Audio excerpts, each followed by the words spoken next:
Agathe Ducas-Combaluzier, bonjour. Vous êtes chef de produit chez Casio France. Donc on connaît Casio sur une ligne de produits sur l'éducation. Est-ce que vous pouvez nous rappeler un petit peu les activités liées à l'éducation de chez Casio? Oui, tout à fait. Casio, nous sommes présents en fait avec plusieurs solutions pour l'éducation. Bien sûr, on est très connu pour les calculatrices. On est leader sur le marché, que ce soit sur le collège ou sur le lycée. Mais on est aussi présent avec les dictionnaires électroniques, des claviers, que ce soit des petits claviers pour les enfants ou des plus grands pianos numériques, et avec les projecteurs. D'accord. Donc concernant votre ligne de produits, donc vous êtes chef de produit sur les calculettes scientifiques et les, comment vous appelez ça, traducteurs, les dictionnaires électroniques. Oui, c'est différent. Voilà, c'est assez différent. Donc on peut parler un peu des deux types de produits. Oui, tout à fait.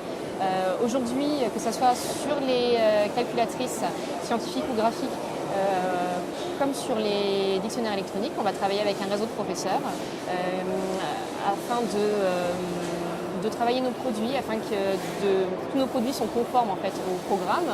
Et on va travailler avec des classes d'expérimentation par exemple, afin de remonter tous les plus et d'améliorer nos produits s'il y a des choses qui manquent. On va travailler par exemple avec notre dernière née sur les calculatrices qui est la CP400, donc calculatrice graphique formelle dans les lycées. Et on est très content parce que c'est une calculatrice très intuitive et innovante. On a des super bons retours dessus, des élèves qui arrivent vraiment à mieux comprendre les mathématiques grâce à cette calculatrice. Alors j'imagine peut-être à tort que vous êtes très connu dans les filières scientifiques et techniques. Oui, en fait nos calculatrices finalement, on est présent depuis le CP. On commence avec des toutes petites calculatrices, avec des petites touches en gomme pour les enfants, jusqu'aux études supérieures finalement. On a des calculatrices qui sont adaptées à chaque niveau scolaire. D'accord. Sur les dictionnaires électroniques, c'est la même chose? Sur les dictionnaires électroniques, on a deux références avec plus ou moins de dictionnaires. Les dictionnaires qui sont des dictionnaires de renom. On va retrouver plusieurs langues, français, anglais, espagnol, allemand. Et là, on est vraiment sur la possibilité d'améliorer ses compétences en langue. Et les professeurs, on mène aussi des expérimentations avec les dictionnaires électroniques dans les collèges, lycées, voire prépa, sur des CAIM par exemple, qui l'utilisent beaucoup pour les versions, les thèmes.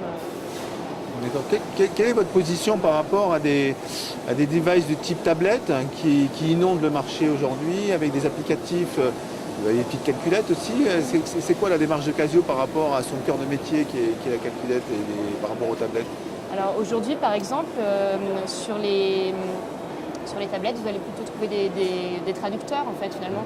On va penser à Google Translate, ce genre de choses. Aujourd'hui, le dictionnaire électronique, c'est vraiment quelque chose de différent. On a vraiment des dictionnaires de renom derrière. Vous allez avoir une vraie base de données qui est validée par les éditeurs de dictionnaires. Alors qu'un traducteur électronique, vous allez seulement avoir une base de données qui est faite, vous avez beaucoup moins de mots, beaucoup moins d'expressions par exemple. Donc vous allez pouvoir aller beaucoup plus loin dans l'apprentissage de ce dictionnaire électronique par exemple. D'accord, bon donc on peut trouver toutes ces infos sur casio.fr j'imagine. Alors oui, et sur Casio Éducation surtout. Si vous allez sur le site Casio Éducation, vous retrouverez toutes ces informations-là sur les calculatrices, les dictionnaires ou les projecteurs. Donc l'URL de Casio Éducation c'est casio-éducation.fr, tout simplement. Merci Agathe. Merci beaucoup, bonne journée.